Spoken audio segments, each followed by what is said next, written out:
Hello. Welcome to all the new subscribers. To stay updated, please subscribe to my channel and support me by liking my videos. Enjoy listening. Hello, my name is Sirkin, and I live in Aden. I'm going to tell you about the events that happened to me. These events took place in a district located 14 kilometers from the center of Aden. They began after schools closed for summer vacation. At the end of our neighborhood, there were fields full of olive trees. These plots weren't ownerless, but there were no fences or boundaries. The owners of the olive groves identified their trees with markers they placed themselves. There was never any conflict or fighting because of this. The olive groves weren't too large or too small. If you entered from one end and walked for about a kilometer, roughly 15-20 minutes, you would reach the foot of the mountain. Our neighborhood was built at the base of these olive groves. There were about 10-12 kids my age in the neighborhood. During the day, we would gather and play games like stickball, tile flipping, and hide and seek in the olive grove. Occasionally, we would call friends from the lower neighborhood and play football. The olive grove was our main playground. We practically spent the whole day there. However, since there were no structures inside the olive grove, it wasn't lit up at night. After sunset, when you looked down the street, all you could see was pitch darkness. Most of my friends lived on the same street. After dinner, we would stay out until midnight.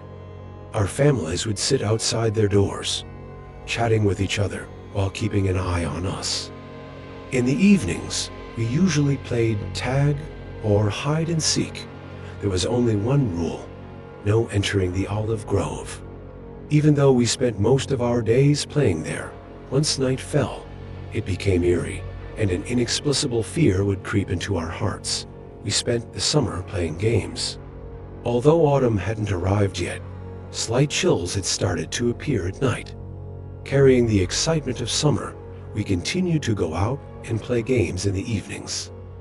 However, the number of people I played with gradually decreased. Our friends' families stopped letting them out. Eventually, only me and my friend Van were left. Since we attended Quran classes throughout the summer, our families allowed us to go to the mosque in the evenings. We prayed with our teacher, chatted, and sometimes he let us take turns reciting the evening call to prayer. When I recited the call, Van would say the repetition. We happily carried out the duties assigned to us by our teacher. After leaving the mosque, we would walk around the streets together. We'd buy a bag of sunflower seeds, chat, and explore different streets in the neighborhood. Our routine became monotonous. Walking the same streets every night, we complained to each other. One day, Van said, "Let's go to the lower neighborhood and explore there for a bit." I didn't really want to go there. I wanted to go up toward the olive grove. Pointing upward, I said, "Let's go up there." Van looked at me and said, "I got bored sitting here. I didn't even go there when we were 10 people. Am I supposed to go now?" "I'm not going there," he insisted a little. "Come on, man. Let's just pass the last house and come back. Nothing will happen." "You'll see." "All right, man," I replied. "But if I hear or feel anything, I'll leave you behind and run away. Got it?" "All right, you coward. Let's go and come back," he said. Pointing upward, I said, "Let's go up there." Van looked at me and said, "I got bored sitting here. I didn't even go there when we were 10 people. Am I supposed to go now?" "I'm not going there," he insisted a little. "Come on, man. Let's just pass the last house and come back. Nothing will happen." "You'll see." "All right, man," I replied. "But if I hear or feel anything, I'll leave you behind and run away. Got it?" "All right, you coward. Let's go and come back," he said. It was pretty late by then. When we reached our street, my mom was at the window, watching us "Where are you coming from? What were you doing over there?" she asked. Redvan quickly answered, "Aunt Hattis, we were at the seminar house. My mom told us to hurry home." After saying goodbye to Redvan, I went inside. No one asked any questions. The next morning, as Redvan, Semi, and I walked to school, Semi teased us. "You cowards ran away halfway through last night when you were heading toward the end of your street. You turned back and passed by my house. If my mom asks, tell her you were with me, okay?" That evening, after the night prayer, we gathered again. Redvan and I suggested exploring the area. "Sure, why not? I'm bored at home anyway," Redvan said. It had started to get chilly in the evenings.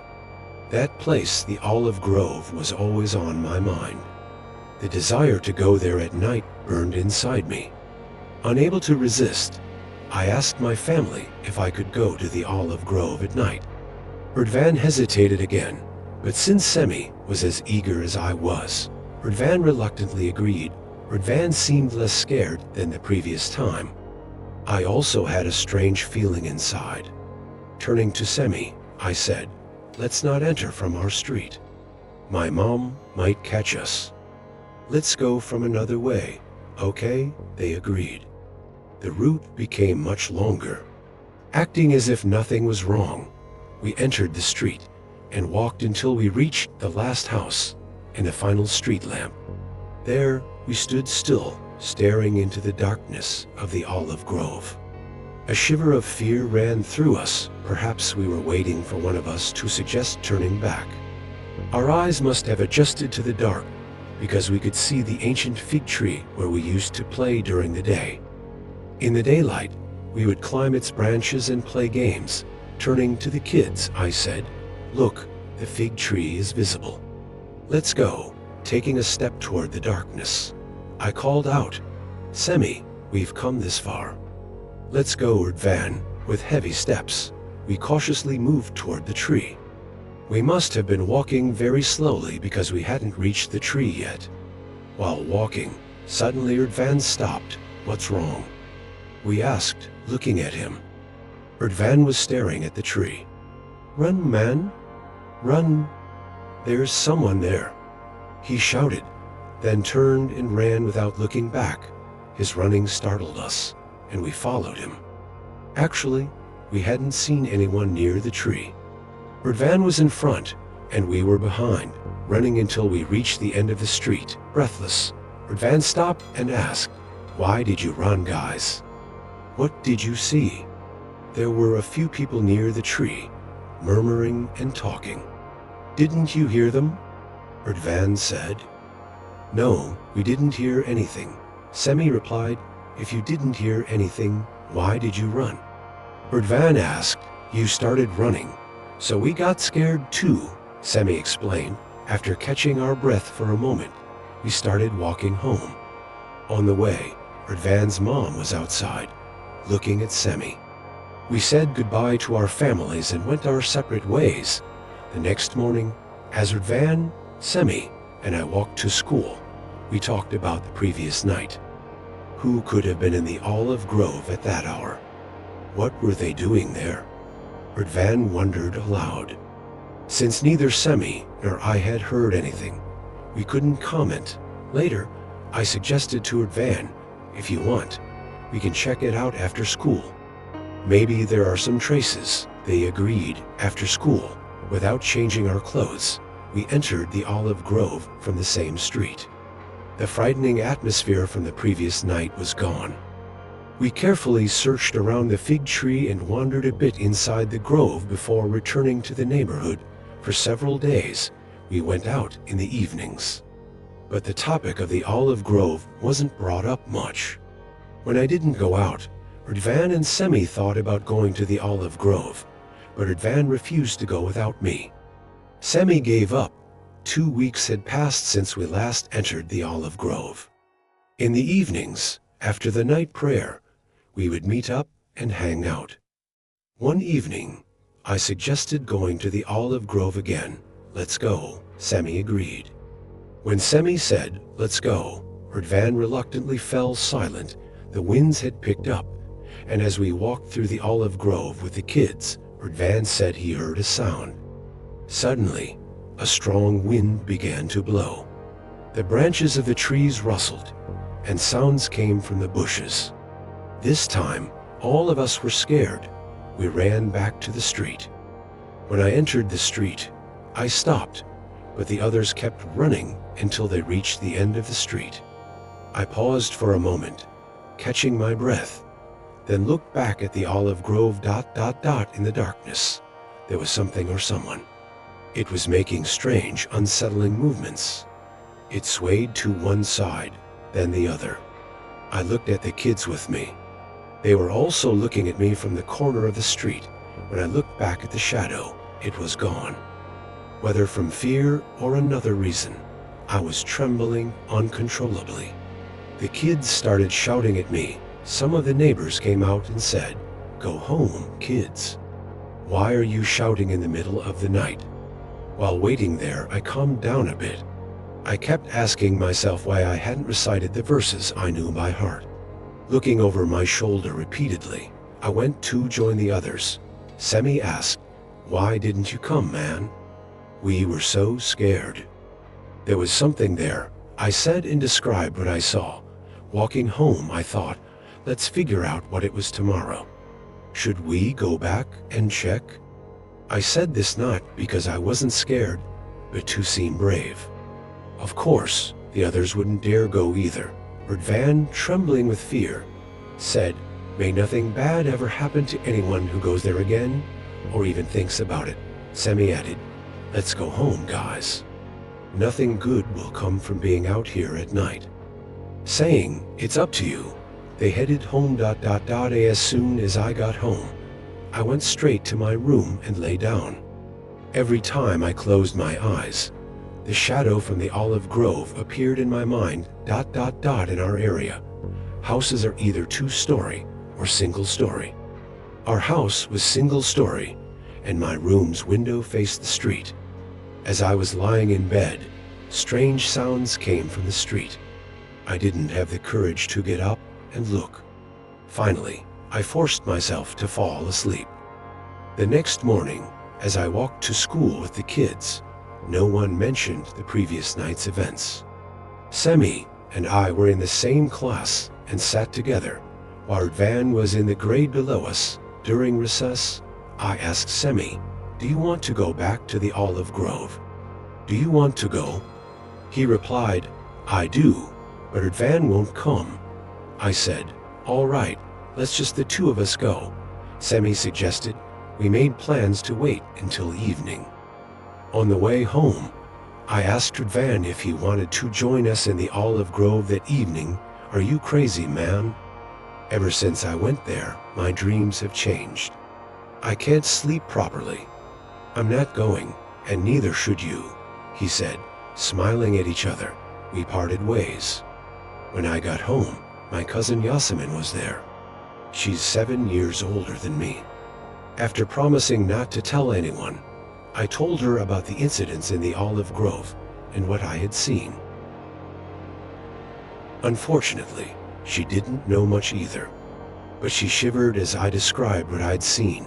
"My brother, don't go to such places.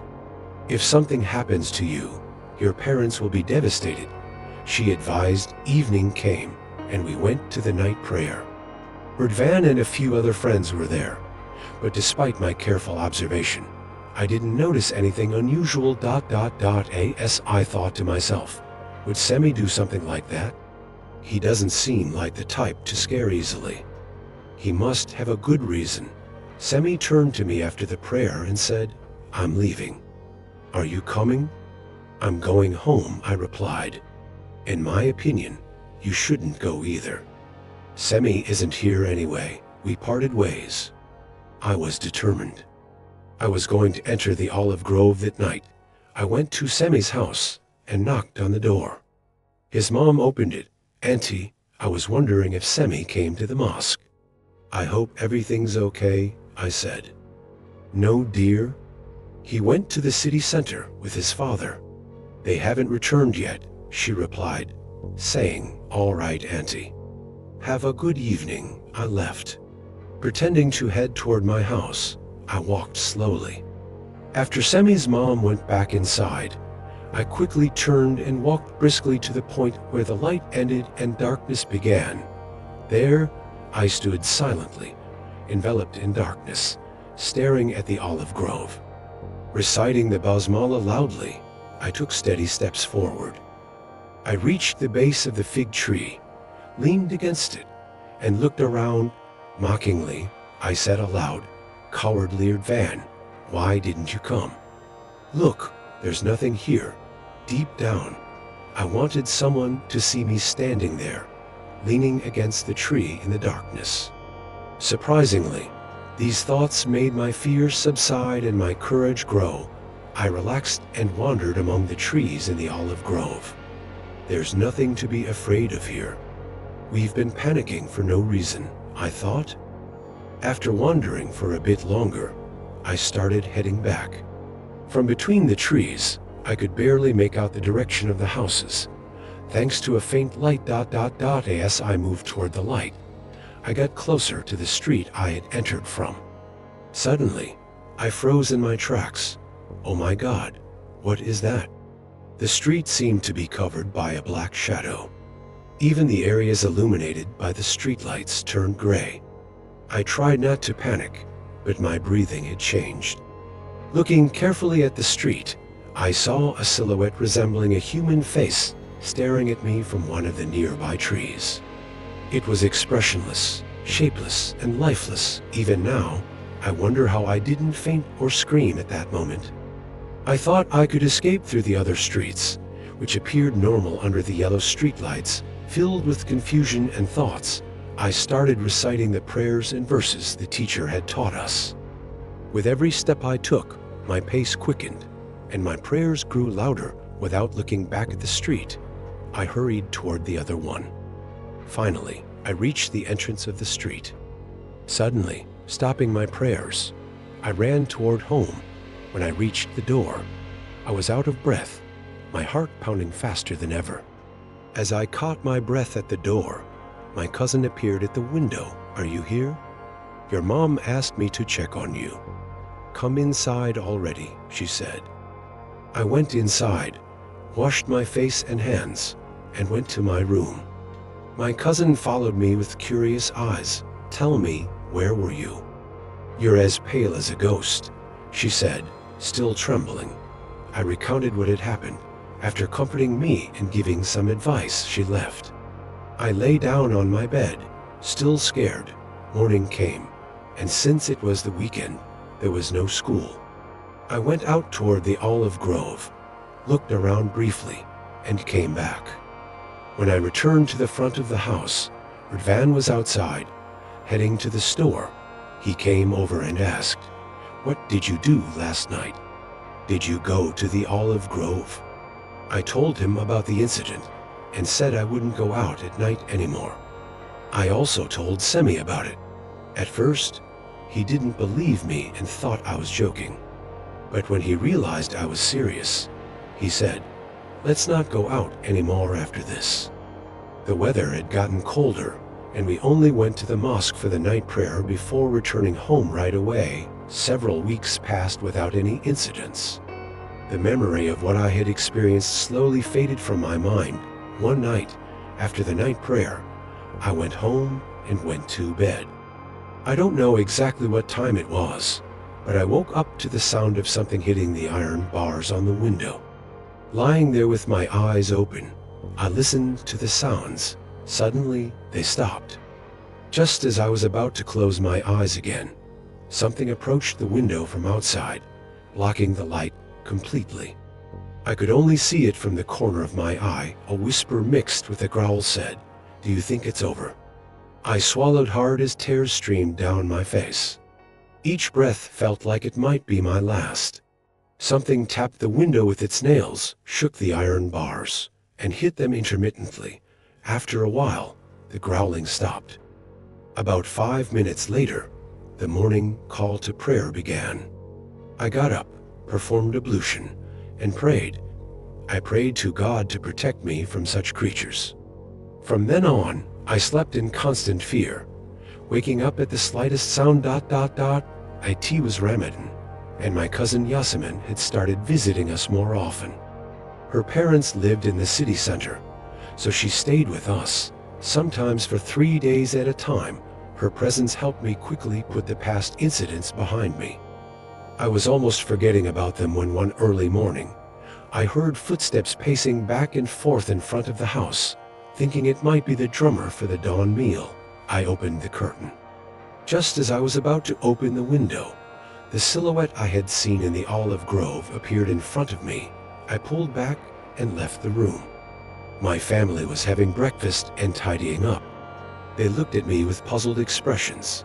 "I need to use the bathroom," I said to ease their curiosity. Yasemin seemed to sense that something was wrong. After using the bathroom, I couldn't muster the courage to go back to my room.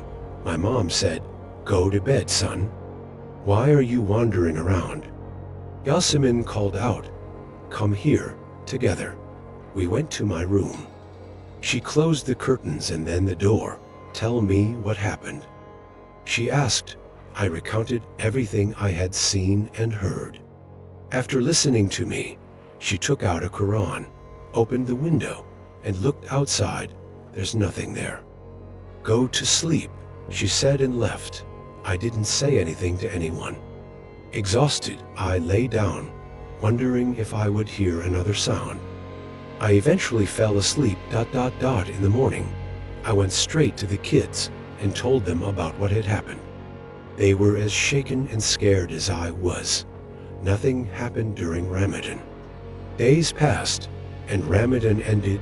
One day, Radvan and I went to our mosque teacher and told him about the events. Without saying much, he nodded knowingly, recited a few prayers over me, wrote something in Arabic on a piece of paper, and sent me on my way. He said, "If only you had come earlier. You've practically been by my side for all 5 daily prayers. By God's grace, these will protect you. But still, never stop reciting Ayatul Kursi. Recite it whenever you leave the house and read it with every step you take. When you're very scared, recite the chapters of Nas and Falak. Whenever possible, perform ablution and leave the rest to God. If He wills it, it will happen. Thank God, nothing has happened since that day. Almost 18 years have passed. May God bless him 1,000 times over. That piece of paper is still in my wallet. I never leave the house without reciting Ayatul Kursi. Dear God, may you spare everyone from such events. Those who haven't experienced them can't understand how heavy they are." This is the end of the story, friends. Thank you for listening. I love you all. If you're not already subscribed to my channel, please do so. Turn on notifications to stay updated on new videos. See you in the next video.